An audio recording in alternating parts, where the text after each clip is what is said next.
역사의 주관자 되시는 생명의 주님, 오늘도 예배의 자리에 나오게 하심을 감사합니다. 우리를 하나님의 자녀로 삼아 주시고 은혜로 인도해 주심에 감사합니다. 하나님께 예배드리기에 합당한 영으로 부어 주옵소서. 이 시간 하나님을 예배합니다. 하나님, 우리의 예배를 받아 주옵소서. 신령과 진정으로 드리는 예배가 되게 하시고 하나님의 임재가 있는 말씀과 은혜가 충만한 예배의 시간 되도록 성령님 인도하여 주옵소서. 하나님 앞에서 잠잠히 나를 돌아보고 친밀한 교제하도록 하여 주옵소서. 하나님의 뜻의 선포가 교회뿐 아니라 일상 속에 드러나게 하여 주옵소서. 우리가 소리를 더 질러 나의 뜻을 관철하는 데 몰두하지 않고 겸손과 환대의 예수 그리스도를 따르도록 인도하여 주옵소서. 하나님의 영광은 오직 하나님의 인도하심으로 드러나실 것임을 믿습니다. 역사와 시대에 침입하신 하나님의 방식을 우리가 순종하며 분별할 수 있게 하여 주옵소서.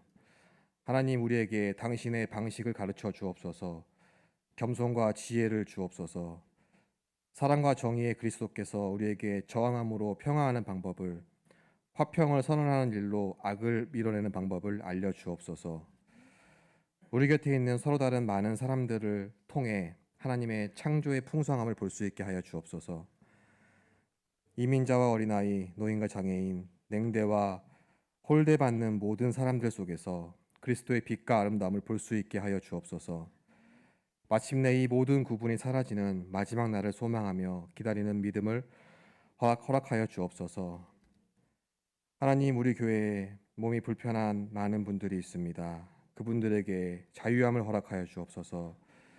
특별히 영인이가 속히 회복되도록 하나님께서 치료하여 주옵소서.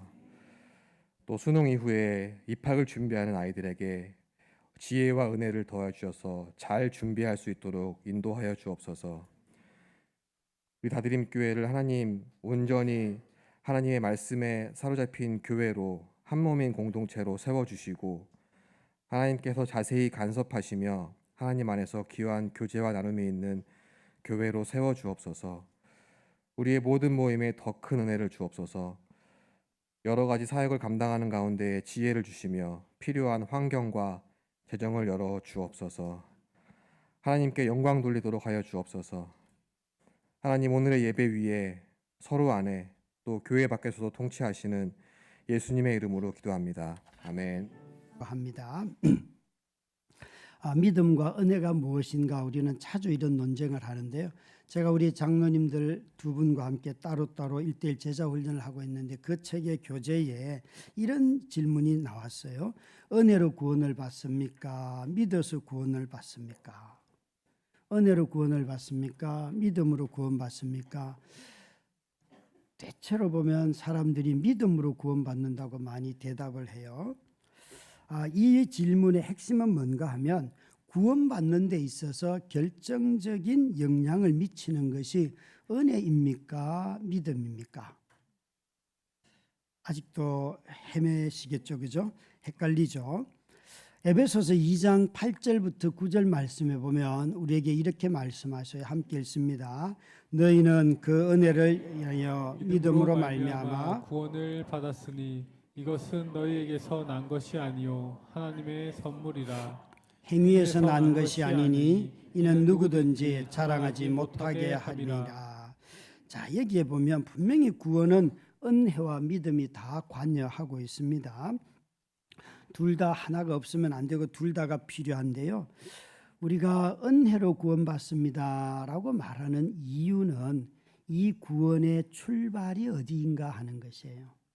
구원의 출발은 내 믿음에서부터 되는 것이 아니고 하나님이 우리에게 무엇인가 일을 하셨기 때문에 우리의 구원이 이루어지죠. 그렇죠?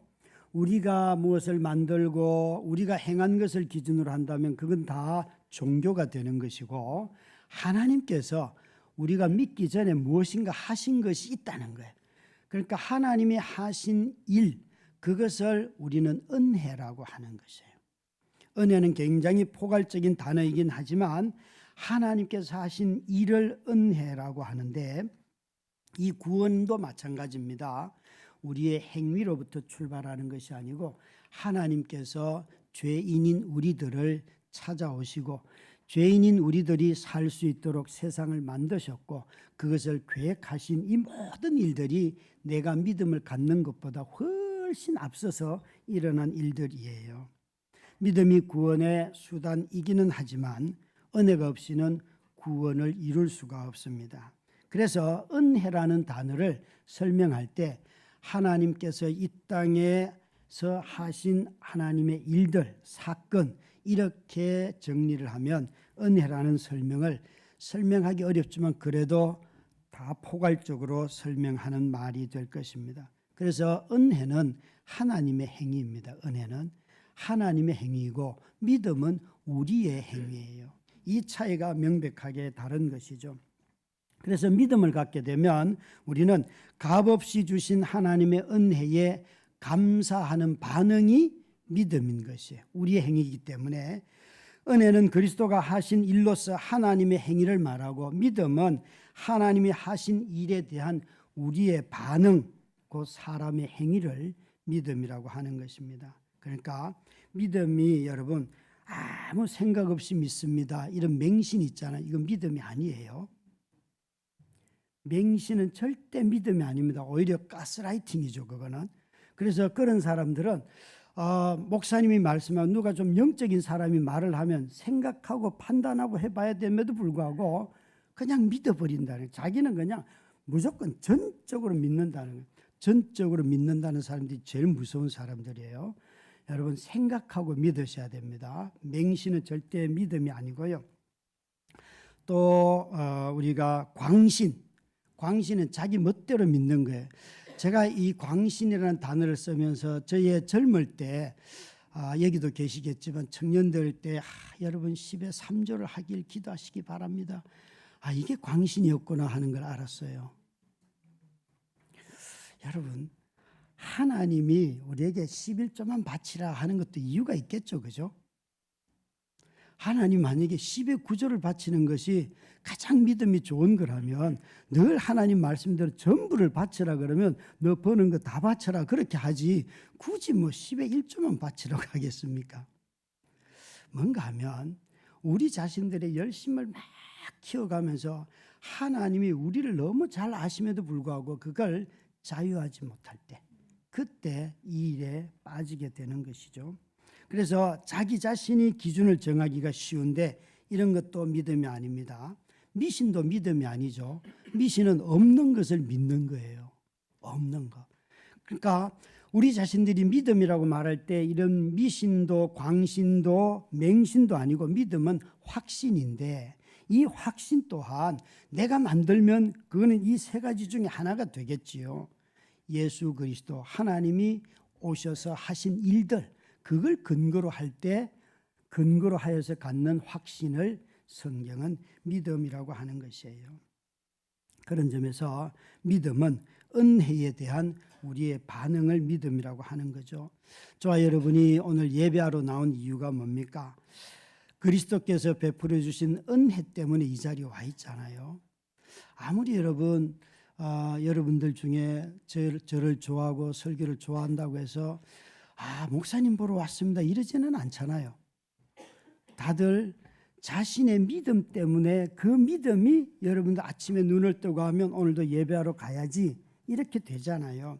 찬양을 할 때 앞에 인도자가 있다고 찬양하는 게 아니잖아요.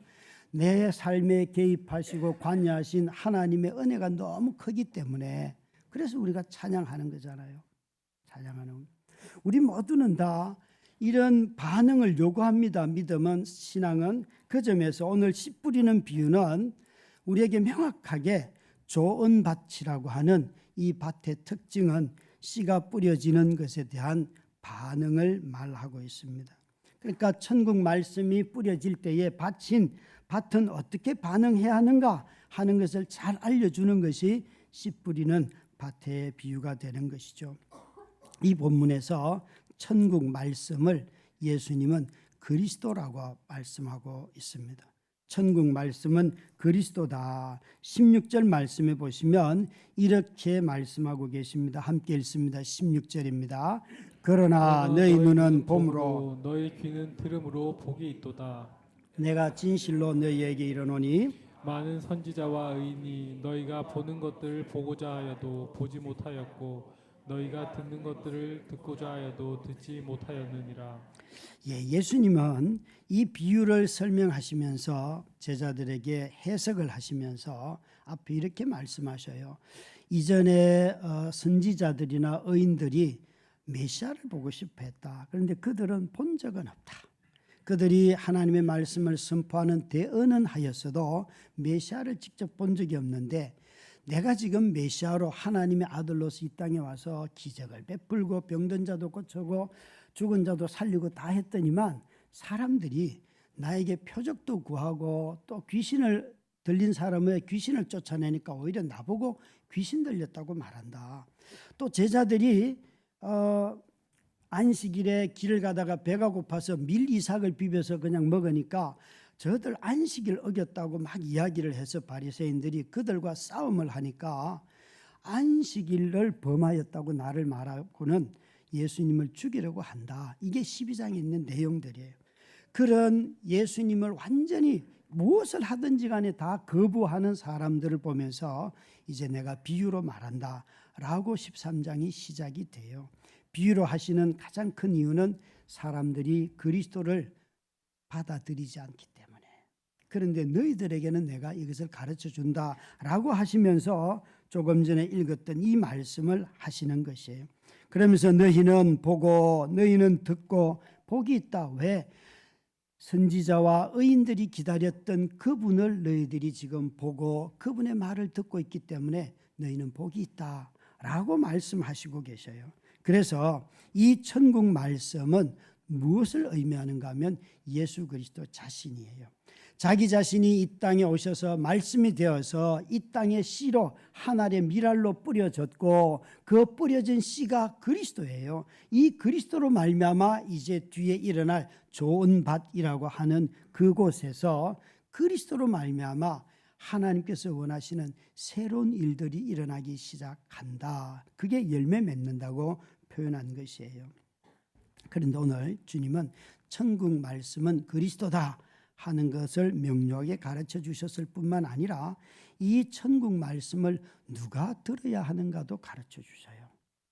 1절 2절 말씀해 보시면 예수님이 이 말씀을 전할 때에 그 말씀을 듣는 사람들이 큰 무리입니다. 바닷가에 앉아서 무리들에게 또 배를 타고 무리들에게 말씀을 전하니까 모든 사람이 들어야 하는 말씀처럼 보이고 있습니다. 그런데 13장 10절부터 11절에 보시면 이렇게 또 설명을 하고 계셔요. 함께 읽습니다. 제자들이 예수께 나와 이르되 어찌하여 그들에게 비유로 말씀하시나이까? 대답하여 이르시되 천국의 비밀을 아는 것이 너희에게는 허락되었으나 그들에게는 아니 되었나니. 예수님의 말씀은 내가 그들에게 뭐라고 얘기는 하지만 내가 다시 너희들에게 이것을 해석하고 가르쳐 주는 이유는 너희들은 내가 누구인지를 알기 때문에 그리고 내가 누구인지를 너희에게 알리기 때문이다 라고 하셔요. 그러니까 비유로 하시는 큰 이유 중에 하나는 일반 모든 사람들에게 전해지는 것이 아니라 제자들 너희들을 위하여서 너희들이 먼저 이 말씀을 들어야 한다는 것이에요. 뿐만 아닙니다. 이 13장 48절부터 50절에 보시면 예수님은 또 이상한 말씀을 51절부터 52절에 보시면 예수님은 이렇게 말씀을 하십니다. 함께 읽습니다. 이 모든 것은 깨달았느냐 하시니 대답하되 그러하오이다. 예수께서 이르시되 그러므로 천국의 제자된 서기관마다 마치 새 것과 옛 것을 그 곳간에서 내오는 집주인과 같으니라. 서기관들이 하는 일은 율법을 보존하고 율법을 해석하고 율법을 가르치는 일을 했어요. 그런데 예수님은 이제 이 일을 누가 하는가 하면 깨달은 너희들, 제자들이 이제 구약의 법으로 하면 너희가 새로운 서기관이다라고 말씀을 하셔요. 그러니까 예수님은 이 13장을 시작할 때 바닷가에서 많은 사람들에게 전했지만 비유를 통하여서 나는 나를 따르는 제자인 너희들이 이 말씀을 듣기를 원하고 너희들이 내 말을 깨닫고 사람들에게 이 말씀을 전하고 해석하고 또한 전달하는 그런 사람들이 되기를 바란다 라고 이 13장은 말씀을 하시는데 13장 마지막 48절부터 50절에는 이것을 통하여서 무엇을 잘 드러내려고 하시는가 하면 함께 읽습니다. 말하던 사람에게 대답하여 이르시되 누가 내 어머니이며 내 동생이냐 하시고 손을 내밀어 제자들을 가리켜 이르시되 나의 어머니와 나의 동생들을 보라. 누구든지 하늘에 계신 내 아버지의 뜻대로 한 자가 내 형제요 자매요 어머니이라 하시더라. 예수님이 이 말씀을 가르치고 있을 때에 가족들이 예수님을 데리러 왔어요. 와서 엄마가 왔습니다. 동생들이 왔습니다. 예수님은 적어도 최소한 6남매 이상일 가능성이 있어요. 성경을 찾아보면 누나들이라고 했기 때문에 복수입니다. 그리고 엄마까지 왔는데 지금 가족들이 예수를 찾으러 왔어요. 왔는데 엄마가 왔습니다. 동생들이 왔습니다. 그러니까 예수님이 저렇게 말해요. 누가 나의 동생이냐? 여러분 오늘 예배가 끝나고 난 뒤에 집에 돌아가셔서 한번 형님 왔는데 그러면 누가 나의 형이냐? 아니면 부모님들에게 누가 나의 부모입니까? 이렇게 말하면 여러분 아마 교회 다니지 말라 그럴 거예요. 굉장한 모욕과 엄청난 말들을 들을 거예요. 근데 예수님은 저 50절 말씀에 뭐라고 말씀하시는가 하면 이제 나라고 하나님의 나라 예수님이 가르쳐 주시는 공동체는 혈육으로 만들어지는 공동체가 아니라 하나님의 뜻으로 말미암아 이루어지는 공동체다. 이것이 새로운 가족이고 새로운 사회고 새로운 나라다. 이렇게 말씀하시는 거예요. 그러니까 예수님이 이 12제자를 통하여서 구약의 이스라엘은 하나님의 구약에서는 이스라엘이 하나님의 백성이었다면 이제 신약 성경에서는 하나님의 백성이 누구인가 하면 12제자들로부터 시작을 한다는 거예요. 이들은 혈통이 아니에요. 가문이 아니에요. 예수 그리스도를 따르며 그가 그리스도이심을 아는 모든 자들의 모임이 그것이 교회, 공동체, 새로운 나라라는 것이죠. 그러니까 예수님이 이렇게 비유로 설명하신 큰 이유는 어디에 있는가 하면 혈통에 빠져있던 이스라엘 백성들이 그리스도를 부인하기 때문에 그리스도를 인정하는 새로운 사람들을 통하여서 새로운 사회와 새로운 나라와 새로운 가정을 이루려고 하신다는 것을 이 씨 뿌리는 비유를 통하여서 우리에게 나타내시는 거예요. 그래서 그분은 이 하나님의 말씀인 그리스도가 이 땅에 심겨지면 그 열매가 30배, 60배, 100배가 맺어진다라고 말씀을 하고 계시지요. 사랑하는 우리 성도 여러분, 저와 여러분이 우리가 이루는 이 교회라고 하는 공동체는 혈통을 통하여 이루어지는 공동체가 아닙니다. 저와 여러분이 다 예수 그리스도 하나님의 뜻을 이루려고 하나님의 뜻을 따라서 부르심을 입고 그 뜻을 행하려고 애를 쓰고 그 뜻이 이루어지는 것이 소망인 사람들의 모임이 교회인 것입니다. 이 교회를 그 단 하나의 씨인 예수 그리스도 그분이 이 땅에 심겨짐으로 말미암아 전 세계에 보면 모든 교회들은 다 그리스도로 말미암아 세워졌다는 것이지요.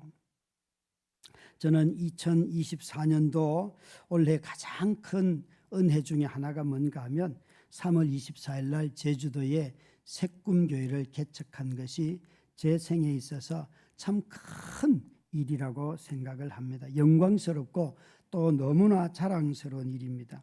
물론 다드림교회 이름으로 분립 개척을 하지는 아니하였습니다. 이곳에서 사역했던 목사님이 개척을 하셔서 몇몇 사람들이 자원해서 후원을 하고 또 모자라는 돈을 교회 재정을 함께 나누며 선교 헌금으로 써서 교회를 잘 세웠습니다. 그리고 그날 예배를 드렸지요. 여러분들이 아시는 대로 성도들이 개별적으로 후원하고 교회가 지원을 하여서 그 새꿈교회가 세워졌는데 그 새꿈교회의 1호 성도가 저희 큰딸이라는 걸 알고 계시잖아요. 저희 큰딸이 9살 때 제가 다드림교회를 개척했는데 이 녀석이 28이 되어서 20년의 시간이 지나고 아빠를 떠나서 이제 자기 삶을 살겠다고 제주도로 갔는데 그 제주도에 가서 제주도 우리 딸이 사는 동네에도 청년들이 굉장히 많이 모이는 교회가 2곳 있습니다. 그런데 그런 곳에 가지 않고 이 색꿈교회를 자동차로 이동을 해도 무려 50분이나 걸리는 그곳으로 간다는 거예요. 그래서 저는 그게 너무 기뻐서 그날 참 많이 울었습니다. 교회를 개척할 때 9살이었는데 20년이 지나고 다시 개척교회를 가? 이게 너무 기쁘고 진짜 가문의 영광이다. 이런 생각을 했는데요. 제가 그 다음에 우리 딸을 만나서 물었습니다. 너는 왜 미리 목사님 교회 가려고 하냐? 그랬더니만 우리 딸이 이렇게 대답을 해요. 아빠, 미리 목사님 불쌍하잖아. 미리 목사님 불쌍하잖아. 이 말을 하는데 이게 믿음인지 아닌지 헷갈리더라고요. 저에게는. 그런데 제가 깨달은 게 있어요. 모든 가족이 되는 자리에는 불쌍히 여기는 마음이 있어야 돼요.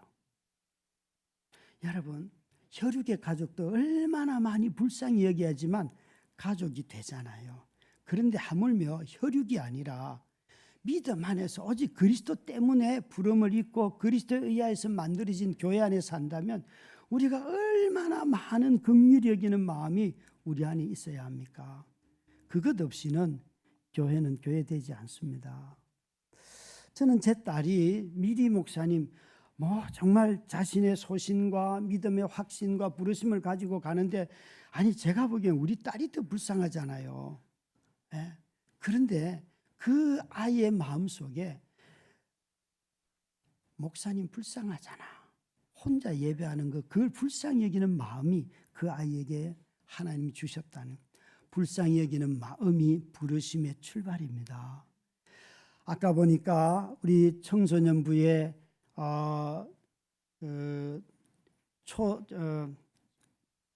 초등부에서 올라가는 우리 원래 올라갈 학생들이 무려 18명이에요. 18명이에요. 너무 많아요. 그래서 갑자기 청소년부 교사가 6명이 더 필요한데 여러분 우리는 다 아이들을 보면서 예쁘다, 즐겁다, 기쁘다 이런 건 많은데 이런 어마어마한 현실을 보면서 불쌍히 여기는 마음이 우리 속에 불타올라야겠죠. 그죠? 이 자식을 누가 가르치나 그 마음이 든 사람이 교사예요. 근데 이럴 줄 알았어요. 아무도 말을 안 해. 그래도 한 사람이라도 실수를 아멘 할 줄 알았는데 작전이 실패했어요. 여러분 진짜 그래요. 교회를 하다 보면 불쌍히 여기는 사람이 하게 돼 있더라고요. 이 불쌍히 여기는 마음이 부르심의 시작이고 불쌍히 여기는 마음이 가족이 우리를 가족으로 만들고 그래요. 출산으로는 혈육의 공동체를 만듭니다. 그러나 교회는 긍휼로 이루어지는 새로운 가족이 교회인 것입니다. 그러나 이런 교회도 새로운 가족이 만들어지는 교회, 하나님의 나라, 새로운 사회도 어려움이 있습니다. 어려움이 없을 리가 없습니다.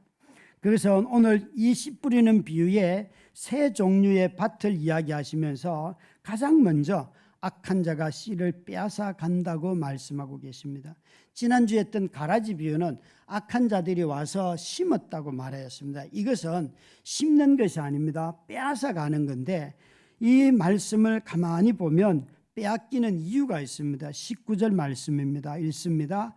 아무나 천국 말씀을 듣고 깨닫지 못할 때는 악한 자가 와서 그 마음에 뿌려진 것을 빼앗나니 이는 곧 길가에 뿌려진 자요.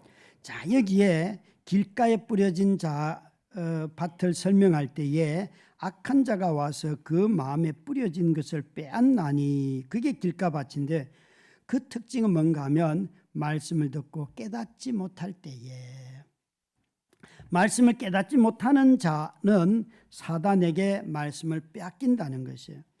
우리가 이옥경 권사님을 통해서 성경 통독을 배우고 할 때에 늘 처음에 제일 먼저 계속 강조했던 것은 성령으로부터 성령님 깨닫게 해주십시오. 이 기도를 하라는 거예요.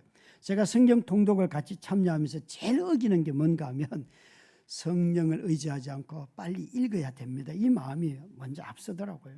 그러니까 진짜 진심으로 성령을 구하고 깨닫게 해주십시오 이렇게 기다리기보다는 빨리 읽어야지 그러면서 막 소리내어 이 발동을 하더라고요 보니까.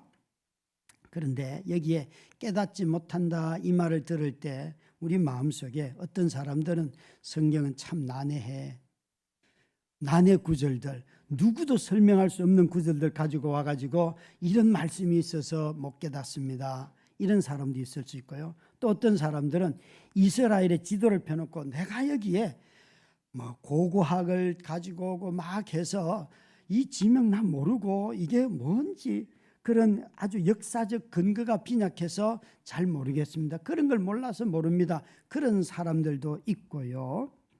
또 어떤 사람들은 성경을 많이 읽었지만 성경에 그 나오는 제사법이나 율법을 보니까 너무 복잡하고 오늘날은 필요가 없습니다. 이런 것들 제사법이나 지형이나 아니면 아주 난해 구절들을 못 깨닫는 것을 가지고 깨닫지 못하는 자라 가시떨기 저기 길가바치라라고 말하는 게 아닙니다. 오늘 본문을 보면 이 말씀을 통하여서 이 기록된 성경을 통하여서 그리스도를 알지 못한다면, 그리스도가 누구인지를 모른다면 그런 자들은 그 마음이 빼앗긴 자라는 것이에요. 그리스도가 이미 없는 자라는 것이에요. 사랑하는 성도 여러분, 저와 여러분이 천국의 말씀을 듣고 말씀이신 그분의 행위를 알고 기록된 성경을 알면도 불구하고 여전히 내가 그리스도를 모른다면, 또 이런 씨 뿌리는 밭에 좋은 밭이 새로운 공동체, 새로운 사회, 교회라는 것이 확실하다면, 교회 다니는 우리들이 우리 안에 그리스도를 모르는 자가 있다면 그로 말미암아 생기는 어마어마한 비참함이 있지 않겠습니까? 교회를 사도 바울은 그리스도의 몸이라고 하였습니다. 그리스도의 몸, 이 교회는 그리스도의 몸입니다. 이 그리스도의 몸이라는 사실을 깨닫지 못할 때 교회를 사유화하는 그런 세습이 일어나게 되는 것이죠. 또 교회가 그리스도의 몸이라는 사실을 깨닫지 못할 때에 우리의 직분이 계급화될 수가 있지요. 모든 직분은 다 섬기도록 부름받았는데 아니라 군림하는 직분이 되겠죠. 뿐만 아니라 그리스도의 몸, 이것이 교회라는 사실을 잊어버릴 때에 교회를 통하여서 자신의 유익을 구하고 자기 영광을 구하게 되지요. 그렇게 되면 교회는 악마의 소굴이 됩니다. 그렇게 되면 교회는 서로 간에 물고 물리는 악마의 소굴이 됩니다. 참으로 엄청난 비참한 현실이 찾아오는 것이죠. 여러분, 그리스도를 알지 못한다는 것이 얼마나 교회에서 새로운 공동체를 형성하는 데 있어서 너무나 안타깝고 비참한 일이라는 사실을 저와 여러분이 잊지 마셔야 합니다. 두 번째에 이런 새로운 가족으로의 부르심에 응답하는 것을 어렵게 하는 또 다른 요소가 있는데 그것은 돌짝밭에 뿌려진 씨입니다. 함께 20절 말씀부터 함께 읽도록 하겠습니다. 돌밭에 뿌려졌다는 것은 말씀을 듣고 즉시 기쁨으로 받되 그 속에 뿌리가 없어 잠시 견디다가 말씀으로 말미암아 환난이나 박해가 일어날 때는 곧 넘어지는 자요. 이 돌짝밭의 특징은 말씀을 듣는 자리에서는 기쁨으로 받되 그러나 말씀으로 말미암아 환난과 박해가 일어날 때에는 곧 넘어지는 자요. 그러니까 이 돌짝밭의 특징은 자기 있는 곳에서 반응의 속도는 굉장히 빨라요. 말씀을 들을 때 찬양을 같이 부를 때에 너무 기뻐해요. 즐거워해요. 그런데 문제는 뭔가 하면 말씀 때문에 어려움을 겪으면 그때도 반응 속도가 너무 빠르다는 거예요. 말씀으로 인하여 환난이 찾아올 때 그 주신 말씀 그리스도를 중심으로 해서 잘 버텨야 되는데 이거는 아니야. 그리고 도망간다는 거예요. 내려놓는다는 것이에요. 버린다는 것이에요. 여러분, 교회는요 반드시 이 말씀을 붙들고 지키면서 겪는 어려움들이 있습니다. 예를 들어서 우리에게 재정적인 어려움이 있을 때 하나님 우리에게 공급해 주실 거야. 그리스도께서 우리의 충만이라고 하셨어. 이 말씀 붙들고 함께 견디는 거잖아요. 그죠? 그런데 막 시험이 들어요. 안 될 것 같고 모자라고 막 이런 생각이 들고 왜 저 사람 헌금을 안 하지? 이런 생각이 들어요. 저는 외부 설교를 갔을 때에 가끔 이런 성도들을 만납니다. 이 말씀을 듣고 너무 좋아가지고 반응의 속도가 너무 빠르고 잦은데 한 문장 끝나자마자 아멘, 한 문장 끝나자마자 아멘, 설교를 못할 정도로 굉장히 빠른 분들이 계세요. 지난번에 천호동에 있는 어느 교회 가서 말씀을 전하는데 그런 분이 요 앞에 앉아가지고 아멘 아멘 하는데 설교하다가 자꾸 놀래요. 그래서 제가 좀 약간 화가 나서 표현은 안 하지만 살짝 바꿔서 아멘 할 수 없는 상황을 슬쩍 끼워넣어가지고 했더니만 역시 아멘 하더라고요. 그래서 제발 좀 자제 좀 하세요. 그렇게 골탕을 좀 먹였어요. 제가 우리 성도들한테 감사한 거는 우리 성도들은 감사한 건 뭔가 하면 말씀을 듣고 좋을 때 여러분들은 아멘이라고 하지 않고 제가 볼 때 약간 미소를 띄어요. 아니 옆에 있는 분들에게 보면 자기 배우자나 친구들에게 이렇게 뭐라고 하고 막 적고 막 이런 분들이 계시더라고요. 그래서 이게 훨씬 낫다. 네, 낫다. 그런 생각을 해봤습니다. 근데 우리가 어려움이 찾아왔을 때에 그때에 교회는 여러분 함께 말씀을 붙들고 그 어려움을 극복해 나갈 때 교회가 됩니다. 가정도 마찬가지예요. 우리 성도들의 가정에 이런 가정들이 있어요. 오늘도 매일 그 건강한 두 자녀와 매일 1시간 이상씩 통화하는 엄마가 있어요. 여러분 20대 30대 되는 아들하고 어떻게 그게 가능합니까? 며칠 전에 우리 아들이 전화가 와서 아빠 나 토요일에 자기 찾아오라는 거 면회 와야 되는 거 아니야? 이러는 거예요. 그래서 아니 네가 휴가를 받아서 왜 나한테 와야지 내가 왜 너를 면회 가냐? 너 지금 군종으로 가가지고 토요일은 주일 준비하고 주일은 주일을 지켜야 되고 네 할 일을 잘해라. 제가 잘 말했죠. 이 모든 것은 10분 만에 다 끝났어요. 그런데 우리 성도 중에요. 자기 자녀들과 매일 1시간씩 그리고 또 어떤 집에는 가면 신방을 가면 2시간 이렇게 보통 앉아서 대화를 하잖아요. 그러면 둘러 앉아가지고 애들이요 초등학교 때부터 계속 뭘 물어요. 목사한테. 굉장히 난해합니다. 특히 엄마 아빠의 비리를 막 저한테 물을 때는 제가 뭐라고 대답하기가 어렵습니다. 근데 아이들이요 그렇게 해요. 너무 부럽잖아요. 여러분. 어떻게 그런 일들이 그 가정에는 생기고 우리는 늘 마음의 원의로 돼 잘 안 되는. 왜 그럴까요? 우리는 정말 사람마다 다 다르지만 적어도 아이들과 함께 고통을 이겨나가고 삶을 함께 살아가고 여러 과정들이 있지 않습니까? 그죠? 그런 과정들을 다 겪으면서 자기 자신을 잘 주고 함께 대화했던 그런 열매가 아닐까 싶습니다. 참 저는 우리 모두가 다 내가 반듯하게 자녀 교육을 하고 했어도 아이들하고 대화하는 건 참 어려운 것 같아요. 혈육임에도 불구하고 교회도 마찬가지입니다. 우리가 믿음 안에서 그리스도를 주라 고백하며 모여 있지만 이런 어려움들을 겪어가며 함께 잘 인내하고 그 말씀에 순종함으로 견디는 것을 통하여서 교회가 교회다워진다는 것이에요. 사랑하는 우리 성도 여러분, 환난 속에서 고난 속에서 말씀을 붙들고 견디는 인내가 하나님의 나라, 하나님의 백성들의 삶의 유니폼인 것입니다. 셋째로는 이런 새로운 나라, 새로운 공동체, 교회를 방해하는, 세워져 가는 것을 방해하는 세 번째는 우리 마음에 있습니다. 우리 마음에 있는 염려와 유혹이 바로 이런 삶을 방해합니다.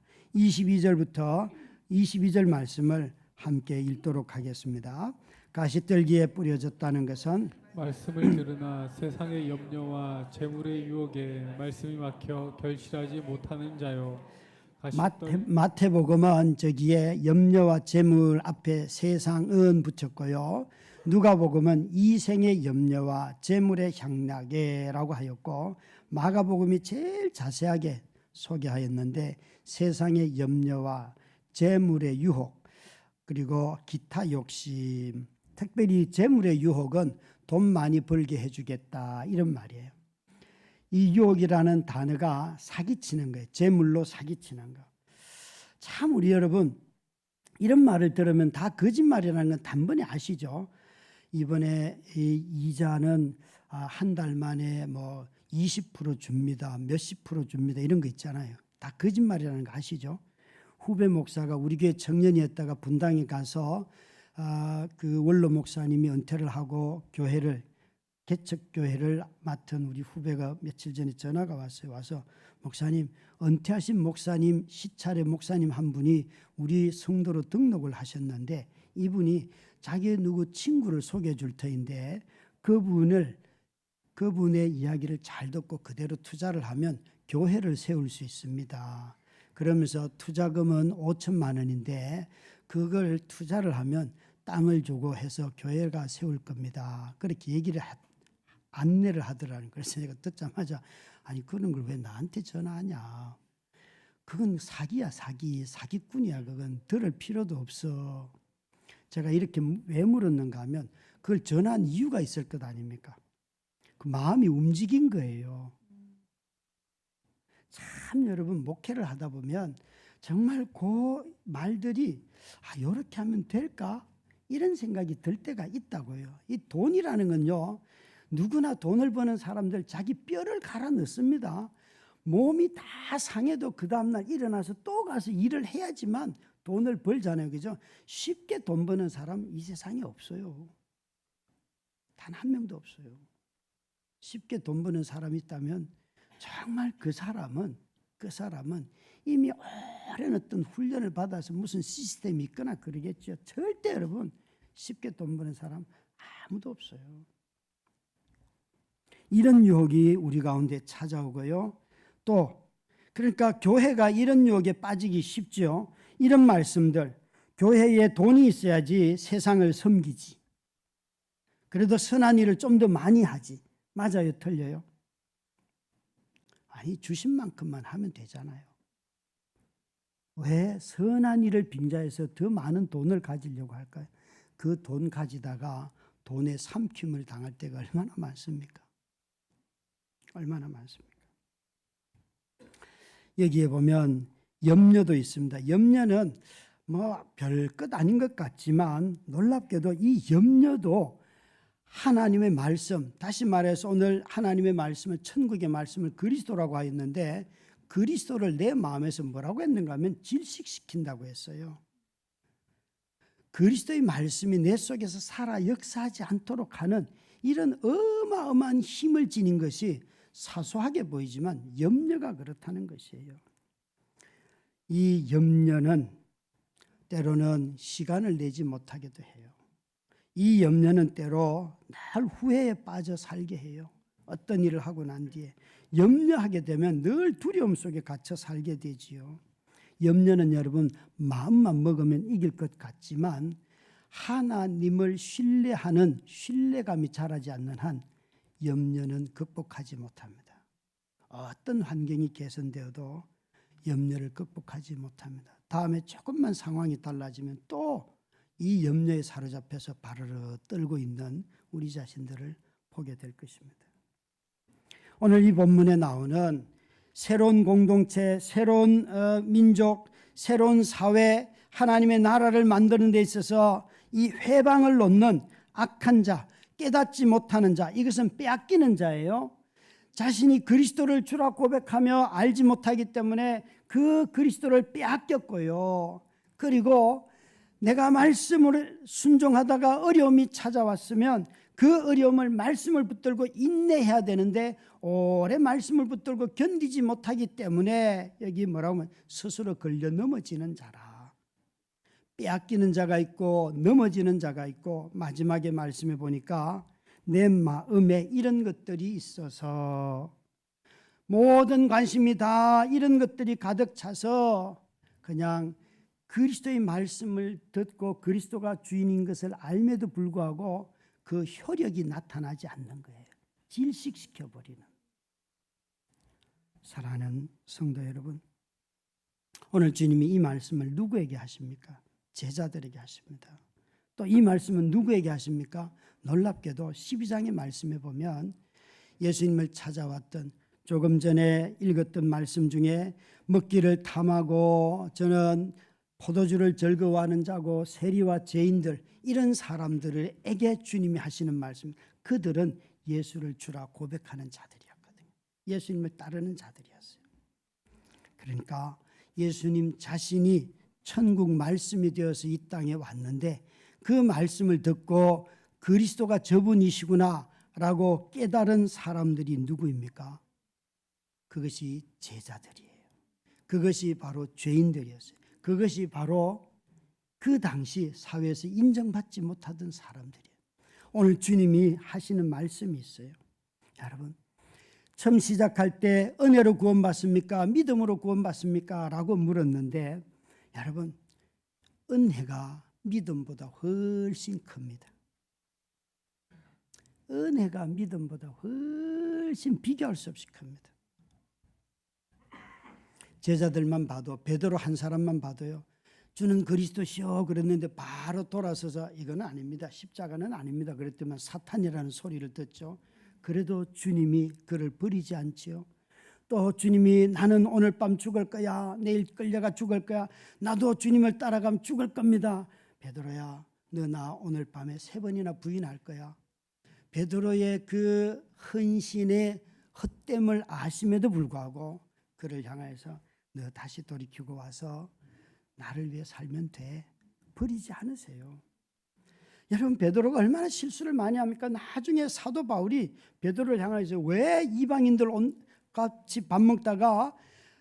밥을 먹다가 이방인들이 오니까 너희가 도망가냐? 너 왜 사도가 돼가지고 아직도 외식하냐? 그러면서 갈라디아에 있어서 얼마나 베드로를 책망을 합니까? 그럼에도 불구하고 그런 베드로를 통하여서 주님은 주의 몸된 교회를 우리에게 주셨잖아요. 여러분, 이 주의 말씀을 듣고 거듭난 사람들이 돈을 그렇게 좋아하던 세리들 아닙니까? 아니, 도덕적으로 그 사회에서 제일 비난받던, 성적으로 문란한 사람들 아니었습니까? 그럼에도 불구하고 무슨 말이에요? 여러분, 돌짝밭 같고 길가밭 같고 가시떨기 같은 밭이라 할지라도 하나님의 말씀인 그리스도가 그 마음에 심겨졌을 때에 그들이 거룩한 하나님의 백성이 되었다는 거예요. 이것이 바로 교회입니다. 사랑하는 성도 여러분, 저와 여러분이 하나님이 친히 말씀이 되어 이 땅에 오셨기 때문에, 아니 도덕적으로 문란한 사람만 고치는 것이 아니라 또 그런 돈으로 정말 너무 마음에 탐욕이 가득한 사람, 그런 사람만 고치는 것이 아니라 베드로처럼 실수하고 야망을 품기도 하고 경쟁하고 분노를 하고 이런 사람들을 고칠 뿐만 아니라 죽은 자에게 이 말씀이 떨어지면 죽은 자도 살아나는 생명 아닙니까? 이것이 바로 교회인 것입니다. 우리가 다시 한번 이 씨 뿌리는 자의 비유를 통하여서 내가 베드로처럼, 또 내가 세리처럼, 내가 도덕적으로 문란한 그 누구처럼, 아니 내 영이 죽은 상태에서도 예수 그리스도를 주라 고백하지 않으면서도 지금 이 자리에 와 있는 나에게조차도 하나님이 포기하지 아니하시고 예수 그리스도를 주셨다는 이 사실을 받아들이고 저와 여러분들이 그리스도로 말미암아 삶의 열매 맺는 하나님의 교회, 하나님의 백성, 하나님의 나라가 되시기를 주의 이름으로 축원합니다.